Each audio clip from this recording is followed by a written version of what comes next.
চুল পড়া বন্ধ করা এবং নতুন চুল রিগ্রো করার জন্য হেড স্ট্যান্ড চমৎকার কাজে দেয়। আমি আগেও লক্ষ্য করেছি এবং রেজাল্ট আপনারা অনেকেই আমার চ্যানেলে হয়তো দেখেছেন। এই যে প্রথমে আপনি ফ্লোরের মধ্যে এরকম নরম কোনো কিছু বিছিয়ে নেবেন যাতে মাথা আঘাতপ্রাপ্ত না হয়। এরপর এখানে আমি সাধারণত যেটি করি সেটি হলো টাইমার চালু করে দিই। অনেক সময় মোবাইলে এই যে আজকে আমি পোমোডোরো টাইমারের মাধ্যমে সেট করছি। পোমোডোরো টাইমার আমি 10 মিনিট চালু করে দিলাম। 10 মিনিট চালু করে দিয়ে এখন আমি মাথা নিচের দিকে করব। হ্যাঁ, আপনারা ভালোভাবে লক্ষ্য করুন, হাতের উপর সম্পূর্ণ ভর যাবে। হ্যাঁ, হাতের উপর সম্পূর্ণ ভর যাবে এবং মাথা ফ্লোরের মধ্যে থাকবে। এখন লক্ষ্য করুন, এই যে আমি পা উপরের দিকে দিলাম, হাত নিচের দিকে রয়ে গেল। হ্যাঁ, হাতের মধ্যে কিন্তু সম্পূর্ণ প্রেশার আমি দিচ্ছি। মাথায় হালকা হয়তো প্রেশার পড়ছে, কিন্তু অধিকাংশ প্রেশার আমি হাতে দিচ্ছি। ধীরে ধীরে আমি দেয়ালের কাছাকাছি চলে যাব। এই যে এখন কিন্তু আমি সম্পূর্ণ দেয়ালের সাপোর্ট এবং হাতের সাপোর্টের উপরে আছি।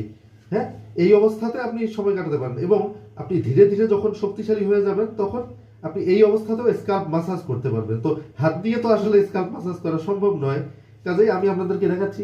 এই যে দেখুন, হাতের উপরে ভর দেবেন এবং এইভাবে ফ্লোরের মধ্যে মাথাটাকে আপনি ঘষবেন ঠিক না, মানে এটা মাসাজ করবেন। এরকম করলে যেটি হবে, আপনার স্ক্যাল্পের যেই কোষগুলো রয়েছে সেগুলো রিজেনারেট হতে সুবিধা হবে। স্ক্যাল্প মাসাজটা এই অবস্থায় অনেক চমৎকার হবে। তো এভাবে আপনি 5 মিনিট অথবা 10 মিনিট কাটানোর পর, এই যে এভাবে স্ক্যাল্প মাসাজ করতে করতে আপনি 5 মিনিট 10 মিনিট কাটানোর পর আপনি এভাবে নেমে যাবেন। হ্যাঁ, হুট করে কিন্তু মাথা উপরের দিকে তুলবেন না, তাহলে চোখে মুখে হয়তো অন্ধকার দেখবেন অনেক ক্ষেত্রে। এই কারণে এই অবস্থাতে আপনি মিনিমাম 10, 15, 20 সেকেন্ড, 30 সেকেন্ড থাকার চেষ্টা করবেন। এবং আপনি যদি আর একটু অ্যাডভান্স কোনো কিছু করতে চান, সেক্ষেত্রে এই অবস্থাতেও আপনি আবার স্ক্যাল্প মাসাজ করতে পারেন হাত দিয়ে। হ্যাঁ, এটিও কিন্তু চমৎকার কাজে দেয়, কারণ আপনি নিচের দিকে মাথা এভাবে দীর্ঘক্ষণ থাকার ফলে রক্ত সব এখানে চলে এসেছে এবং এই অবস্থায় মাসাজ করলে চুল রিগ্রো হওয়ার জন্য অনেক ইফেক্টিভ হয়। এভাবে কিছুক্ষণ পর আপনি উঠে যাবেন। তো আমি লক্ষ্য করেছি যে এইভাবে হেডস্ট্যান্ড করলে চুলের জন্য অনেক উপকার দেয় এবং কনসিস্টেন্টলি করলে অনেক চুল রিগ্রো হয়।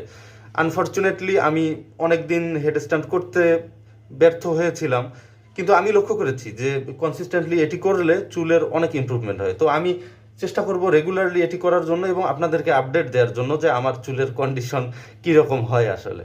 তো থ্যাংক ইউ।